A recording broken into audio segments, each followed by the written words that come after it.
El portador de la noche. Una novela de los ultramarines de Graham McNeill.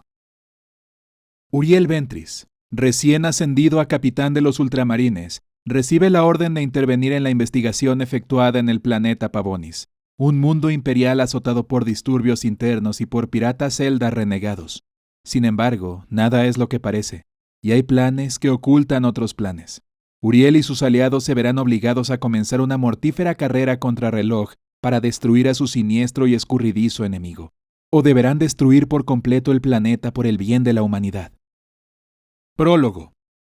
Hace 60 millones de años. La estrella se estaba destruyendo. Se trataba de una estrella enana de aproximadamente 1,5 millones de kilómetros de diámetro, que llevaba ardiendo desde hacía más de 6,000 millones de años. Si no hubiera sido por la inmensa nave en forma de luna creciente que orbitaba alrededor del cuarto planeta de aquel sistema y que absorbía su enorme energía, probablemente habría seguido ardiendo quizás otros 6,000 millones de años más. La estrella generaba energía a un ritmo colosal al transformar hidrógeno en helio mediante unas reacciones nucleares de fusión en lo más profundo de su interior antes de enviar esa energía al espacio. Aquellas reacciones nucleares provocaban unos intensos campos electromagnéticos en el núcleo de la estrella que salían a la superficie como oleadas de ondas magnéticas en erupción. Un puñado de aquellos campos surgían en forma de bucle toroidal de flujo magnético de unos 200,000 kilómetros de diámetro, que producía una mancha solar oscura y creciente en el interior de la fotosfera de la estrella. Aquella región de flujo magnético activo se expandió con rapidez y explotó de repente por encima de la superficie de la estrella, en una llamarada gigantesca que acabó convirtiéndose en una brillante lanza de luz giratoria en la corona de la misma. Aquellas poderosas oleadas de ondas de energía electromagnética y los chorros de plasma formaron un nimbo ondulante de luz que subió en espiral en un zigzag hacia la pirámide cubierta de runas que le alcanzaba en el centro de la inmensa nave espacial.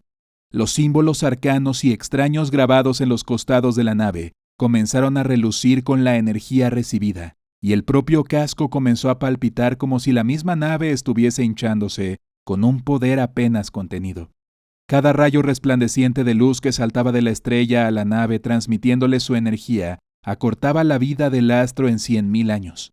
Pero a los tripulantes de la nave les tenía sin cuidado que su desaparición provocara la extinción de todo ser vivo en aquel sistema planetario. Las galaxias vivían y morían a las órdenes de su amo. Reinos estelares completos habían sido destruidos para satisfacer sus placeres, y razas enteras habían sido creadas para que les sirvieran como juguetes. ¿Qué les importaba el destino de un sistema estelar insignificante a seres de un poder tan tremendo?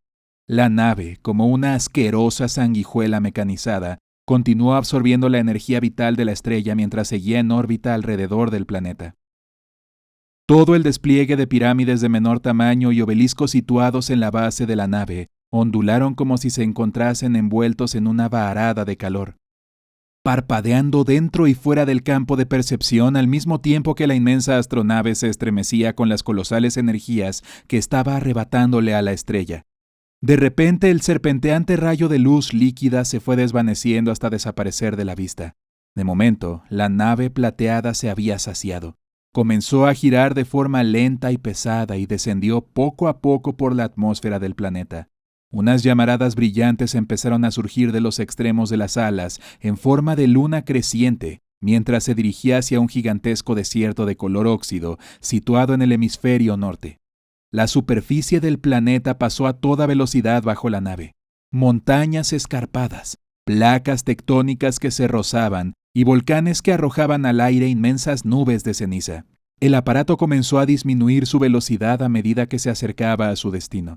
Una concavidad en la arena polvorienta, con una pequeña zona de negrura absoluta en su centro. La velocidad de la nave continuó disminuyendo a la vez que la silueta se convertía poco a poco en una pirámide vítrea y negra con la punta cubierta de oro. Sus relucientes paredes de obsidiana, ahumadas y reflectantes, eran inmunes a los aullantes vientos que azotaban al planeta y dejaban su superficie desnuda. Unas pequeñas criaturas escurridizas que relucían bajo el sol abrasador recorrían la superficie con un andar mecánico y repiqueteante. Unas runas idénticas a las que mostraban los costados de la nave espacial zumbaron en el momento en que se activaban unos poderosos receptores. La nave maniobró con suavidad hasta colocarse sobre la pirámide, al mismo tiempo que la punta de oro comenzaba a abrirse como los pétalos de una flor. El zumbido se intensificó hasta convertirse en un aullido penetrante cuando las pirámides de menor tamaño y los obeliscos situados en la parte inferior de la nave restallaron chispeando y una columna serpenteante de pura energía electromagnética descendió directamente hacia las hambrientas fauces de la pirámide negra. Una luz blanca e incandescente surgió de la pirámide, incinerando de forma instantánea a las criaturas mecánicas que correteaban por su superficie. El desierto en que se encontraba centelleó con reflejos dorados. Unos haces de energía que salieron irradiando en zigzag de la base de la pirámide vitrificaron la arena a su alrededor, formando unos complejos diseños geométricos. La enorme astronave mantuvo la posición hasta que transfirió la última gota de energía robada que transportaba. En cuanto la punta dorada de la pirámide se cerró de nuevo sobre sí misma, la nave espacial comenzó el largo viaje de regreso a la órbita del planeta para repetir el proceso. Tenía la intención de continuar extrayendo energía de la estrella hasta que no quedara de ella más que una inmensa bola de gases inertes cada vez más fría. La nave se colocó de nuevo en posición delante de la estrella. El arcano aparato montado en su casco se puso en marcha otra vez. Una zona del espacio situada detrás de la nave se retorció sobre sí misma, saliéndose de la realidad y abriendo por la mitad el frágil velo del espacio-tiempo para dar paso a una gigantesca flota de otras extrañas astronaves que surgieron en masa del torbellino así creado. Ninguna de las naves recién llegadas se parecían entre sí. Cada una de ellas poseía su propia geometría y forma, pero todas tenían el mismo propósito letal, como si estuvieran dirigidas por una única voluntad. La heterogénea flota se abalanzó a gran velocidad contra la astronave en forma de luna creciente y comenzó a dispararle con armas de todo tipo. Una serie de explosiones relucientes aparecieron a lo largo del imponente casco de la nave, y unos tremendos rayos de energía se abatieron contra su pirámide superior. Todo el artefacto estelar se estremeció como una bestia herida, pero la astronave podía responder al ataque. Unos arcos de luz de color cobalto surgieron de sus baterías y destrozaron por completo a una docena de sus enemigos. Rayos invisibles de un poder inmenso dispersaron a otro grupo de naves por todo el espacio después de reducirlas a los átomos de su composición más básica. Pero ninguna cantidad de bajas podía disuadir a aquella flota, y no importaba cuántas fuesen destruidas, parecía que continuamente surgieran más para ocupar sus puestos. La tripulación sin rostro de la astronave pareció darse cuenta de que, a menos que huyeran, estaban condenados a la destrucción. La nave comenzó a girar lentamente sobre su propio eje al mismo tiempo, que un poderoso resplandor eléctrico surgió de sus motores inerciales. Una multitud de armas alienígenas marcharon a la parte superior lisa de la astronave, abriendo unos tremendos agujeros y arrancando grandes trozos metálicos del casco. Los mecanismos de reparación automática intentaron contener los daños, pero, al igual que la propia nave, estaban librando una batalla perdida de antemano. Los restos de la astronave salieron lanzados al espacio cuando sus motores se encendieron con un resplandor deslumbrante. Al poco tiempo aminoró su velocidad, y la imagen de la enorme astronave se extendió como si fuera algo elástico. Pozo de gravedad de la estrella cercana empezó a tomarse cumplida venganza de la nave vampiro justo cuando intentaba escapar. La astronave, en forma de luna creciente, pareció contraerse hasta convertirse en un punto de brillo insoportable, con un chirrido que resonó por todo el espacio disforme. Sus atacantes fueron absorbidos hacia aquel pozo gimiente, y los enemigos fueron lanzados al olvido, quizás para no regresar jamás. La estrella continuó ardiendo, y mucho más abajo, el brillo que emanaba de la punta dorada de la pirámide negra fue apagándose hasta convertirse en una pátina oscura parecida al bronce deslustrado. Poco tiempo después, incluso aquello quedó oculto bajo la arena. Capítulo 1. El 41º milenio. Los 18 jinetes atravesaron el lecho del arroyo de agua congelada. Sus caballos escogieron con sumo cuidado el camino por entre las piedras cubiertas de hielo y el suelo rocoso y resbaladizo. A pesar de las precauciones que estaban tomando y de la manada de casi 100 groxes de piel escamosa que hacían avanzar por la nieve, Gedrick sabía que iban bien de tiempo. Se giró sobre su silla de montar para echar un vistazo a su alrededor y asegurarse de que la manada seguía unida. Gedrick era alto y delgado, iba bien envuelto en una capa vieja pero cuidada, y vestía unos pantalones de montar de cuero forrados por dentro y acolchados en la parte interna de los muslos, además de unas gruesas botas con reborde de piel. Llevaba la cabeza protegida con un gorro de cuero endurecido y también forrado de piel, y la cara tapada con una gran bufanda de algodón para protegerse de los tremendos vientos de las montañas.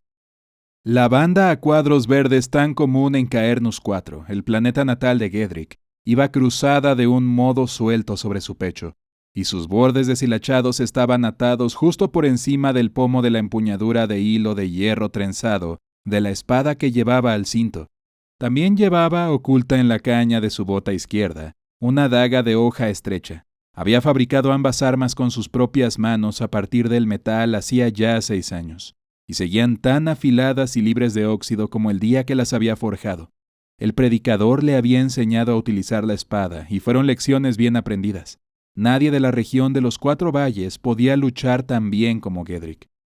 Para completar su arsenal, cruzaba uno de sus anchos hombros un rifle de cerrojo. Gedrick sabía que casi había llegado a su hogar y deseaba sentir un fuego cálido y el abrazo todavía más cálido de su esposa, Mairen. Aquella última semana en las montañas, mientras reunían todo el ganado, había sido dura, como si el viento y la nieve se hubieran conjurado para escarnecer a los patéticos humanos que se atrevían a afrontar sus iras en los picos rocosos. Sin embargo, pronto estaría en su hogar.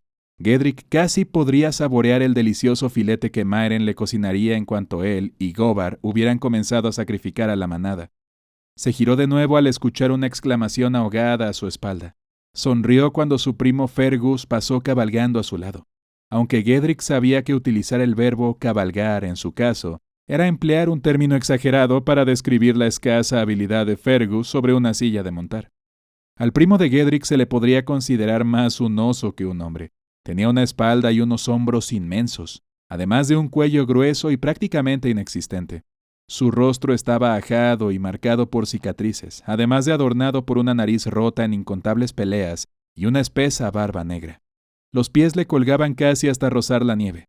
Gedrick comprendía muy bien el deseo de tirarlo al suelo que sentía su montura. Hizo caso omiso a la sensación de incomodidad que desprendía su primo, y se limitó a disfrutar de la belleza majestuosa de los montes Gelrock, mientras seguían camino de regreso a casa. El sol ya había pasado por su cenit 1 hora antes cuando el asentamiento cubierto de nieve de la explanada de Morten apareció por fin a la vista.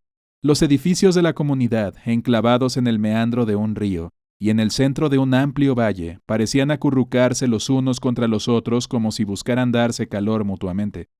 Gedrick pudo distinguir a los habitantes deambular por la plaza que se abría delante del pequeño templo de piedra dedicado al emperador, emplazado en la ladera de la colina del metal. Seguramente el predicador Malein debía de haber acabado uno de sus sermones, y Gedrick sonrió al pensar en su hijo, Rowari, que le hablaría de ángeles alados y de los hechos heroicos llevados a cabo por el emperador mientras almorzaban. Malein era capaz de contar relatos maravillosos, de eso no tenía ninguna duda. Una leve columna de humo surgía de la fragua, y Gedrick pudo ver al otro lado del poblado a Gobar, el carnicero, abrir el corral de barras de hierro situado en la ribera del río preparándose para recibir a los groxes. Gedrick espoleó a su montura para que avanzara más deprisa, urgido por los pensamientos sobre su familia y la comida casera recién hecha. Solo los groxes parecían resistirse a acelerar el paso, pero unos cuantos insultos y algunos golpes de la aguijada eléctrica de Fergus resolvieron aquello en pocos instantes. Gedrick paseó la mirada por el valle y de repente distinguió un leve atisbo de movimiento al otro lado del mismo. Entrecerró los ojos y se colocó la mano a modo de visera para protegerse la vista del sol. Un poco bajo ya en el horizonte. Hubiera jurado que algo se había movido detrás de un espeso bosquecillo de árboles de hoja perenne situado en la cresta de la ladera opuesta. Descolgó el rifle de su hombro de un modo automático y tiró del cerrojo, preparando una bala. ¿Hay algún problema?, preguntó Fergus al percatarse de lo que estaba haciendo Gedrick. No estoy seguro, creo que vi algo, le contestó Gedrick al mismo tiempo que le señalaba la oscura línea de árboles. Fergus también entrecerró los ojos y observó con atención el otro lado del valle a la vez que sacaba su arma, una escopeta de gruesos cañones, de su funda en la espalda. «No veo», empezó a decir Fergus justo antes de verse interrumpido por la repentina aparición de una docena de vehículos, de morro alargado, que surgieron de entre los árboles. Los aparatos, erizados de cuchillas de aspecto afilado y de púas recurvadas, bajaron por la ladera de la colina hacia el asentamiento, con sus cubiertas levantadas, repletos de guerreros. Los proyectiles negros salían disparados de las armas montadas en la parte delantera de los vehículos gravitatorios y explotaban con una violencia tremenda entre los edificios de la explanada de Morten. «¡Por la sangre del emperador!», gritó Gedrick y espoleó con fuerza a su montura, olvidándose por completo de la manada al mismo tiempo que obligaba a su caballo a lanzarse a la carrera. Supo, sin mirar atrás, que el resto de sus hombres galopaban a su espalda. Le llegaron los ecos de los gritos de los disparos allá abajo, y un miedo atroz se apoderó de su corazón al pensar en la presencia de aquellos terribles alienígenas en su hogar. Sin prestar atención al tremendo peligro que corría al lanzarse de ese modo al galope, Gedrick forzó a su caballo casi a volar por encima del terreno pedregoso. A pesar de la tremenda carrera del animal, se dio cuenta de que los vehículos alienígenas comenzaban a desplegarse, con un grupo dirigiéndose a cada flanco para rodear el asentamiento humano, mientras el que quedaba se dirigía hacia el centro de los edificios. Gedrick vio a su gente correr hacia sus hogares o hacia el refugio que ofrecía el templo, justo al mismo tiempo que los primeros aerodeslizadores entraban disparando en el pueblo, reduciendo edificio tras edificio a escombros. Cuando ya estaba más cerca, con el caballo galopando a toda velocidad por las afueras del pueblo, Gedrick distinguió a una mujer que llevaba a un niño en brazos. ¿Meiren y Rowari? La mujer y el niño lograron entrar a la carrera en el templo, justo cuando el predicador Malein era abatido por una lluvia de letales proyectiles de los rifles alienígenas. Los aullantes guerreros, protegidos por armaduras ceñidas de color rojo y negro, bajaron de un salto de sus vehículos y atravesaron a la carrera las calles del poblado, disparando sus armas de cañón largo desde la cadera.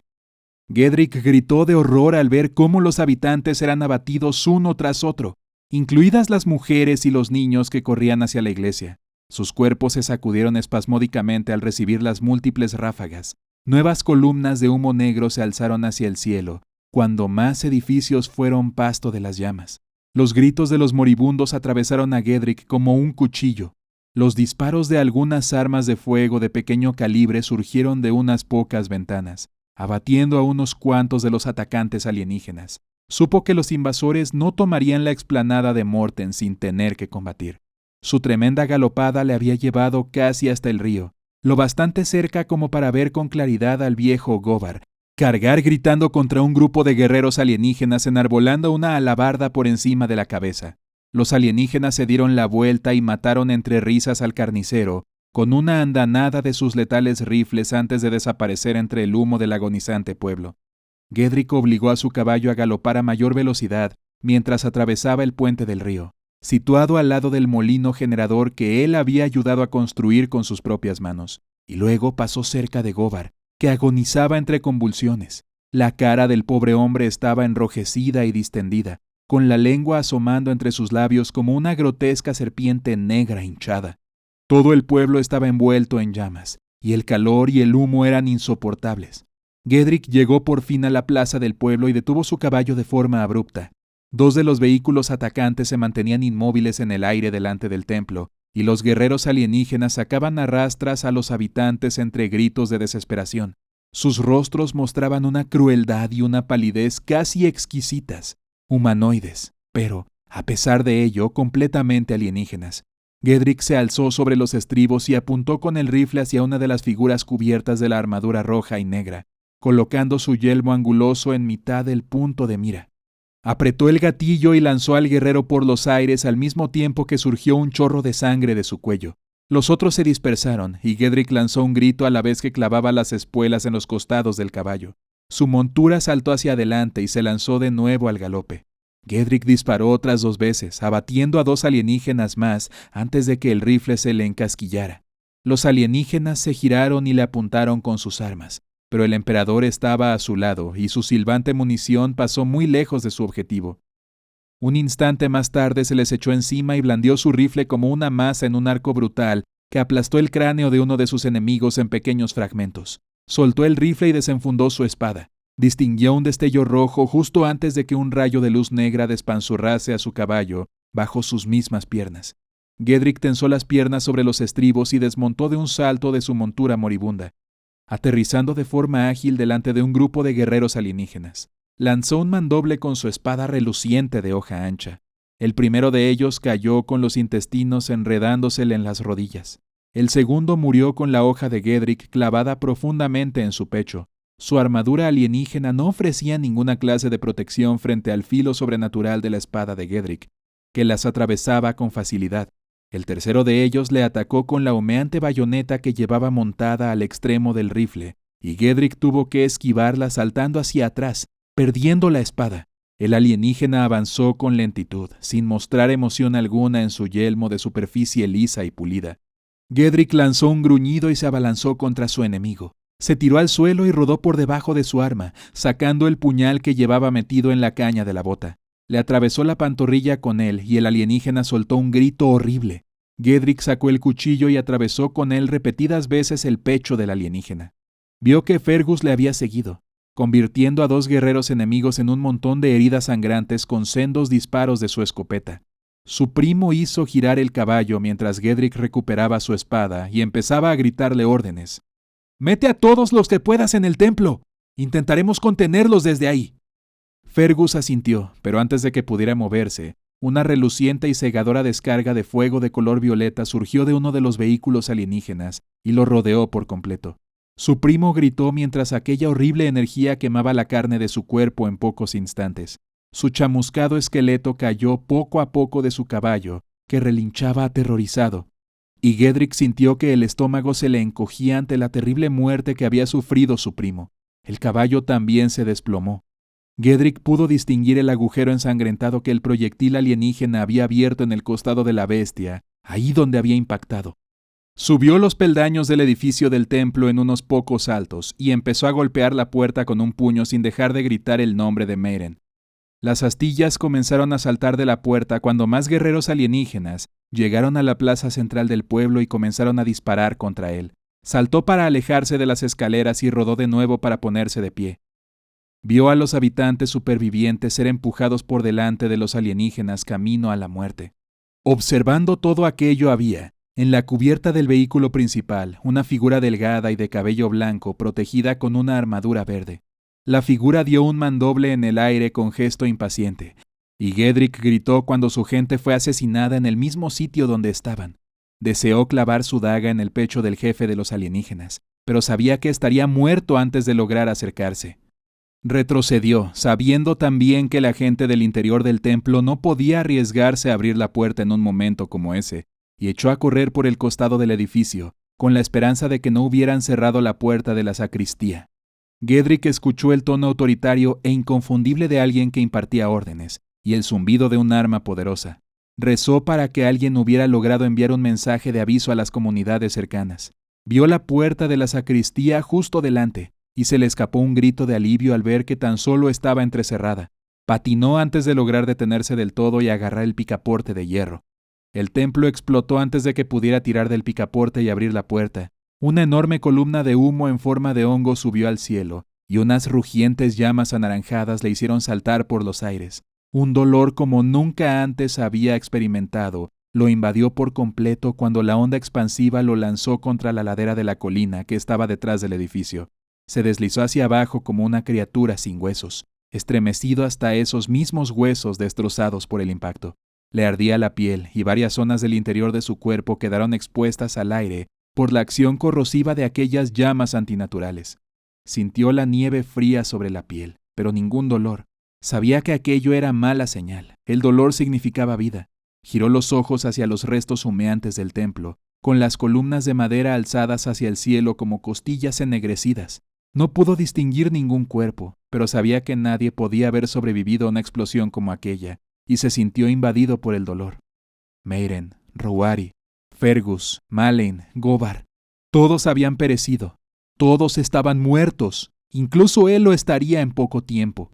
La respiración comenzó a salirle de estertores por la garganta justo cuando oyó el zumbido de los vehículos alienígenas que se aproximaban. Intentó incorporarse un poco, pero ninguno de sus miembros le respondió.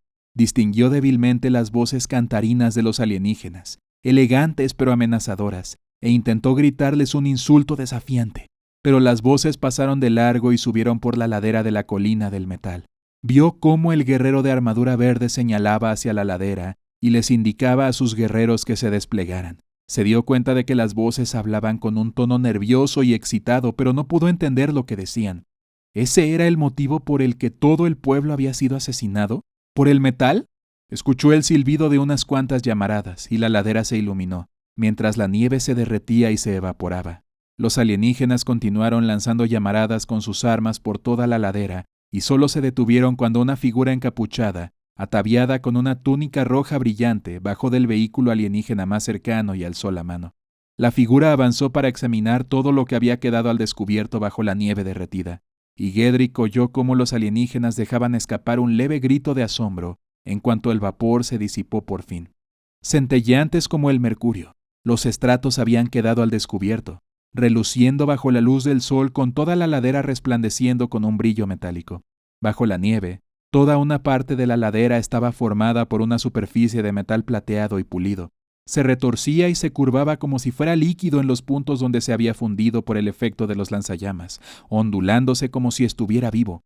Comenzó a tomar forma de nuevo con lentitud, fluyendo en unas corrientes llenas de remolinos para acabar convirtiéndose en una superficie completamente lisa y de aspecto vítreo que recordaba un espejo gigantesco. Gedrick advirtió cómo la figura encapuchada se ponía de rodillas ante la ladera metálica y comenzaba a cantar, completamente extasiada por lo que veía, con unas palabras que sonaban artificiales y ásperas. Pasaron unos momentos antes de que Gedrick se diera cuenta de que las palabras que pronunciaba la figura le resultaban familiares. No las entendía realmente, pero reconoció el canturreo por las veces que había estado trabajando en la forja con Fergus. Era un canto en alabanza al Omnisaya, el dios máquina. La figura envuelta en la túnica se puso en pie para situarse cara a cara con el jefe alienígena y se quitó la capucha. Gedrick vio que la mayor parte de los rasgos de su cara habían sido reemplazados por implantes cibernéticos. Una unidad de voz con reborde de bronce le había sido implantada en el centro de la garganta, por debajo de sus labios cosidos, y lanzaba un continuo chorro de siseos y sonidos de estática. Unos alambres de cobre le salían en zigzag por debajo de su túnica, y entraban en las cuencas vacías de sus ojos, y llevaba cosidas unas rejillas circulares de metal rodeadas de arrugas sobre el sitio donde habrían estado las orejas de una persona normal. El tono de la piel era pálido y gris, pero a pesar de todos los aspectos deformantes de la horrible cirugía que había sufrido aquel ser, Gedrick se dio cuenta de que era evidentemente humano, y el horror de semejante traición le hizo desear gritar de rabia. Una fría agonía comenzó a extenderse por todo su cuerpo e intentó chillar, pero la inconsciencia se apoderó de él y se lo llevó el dolor.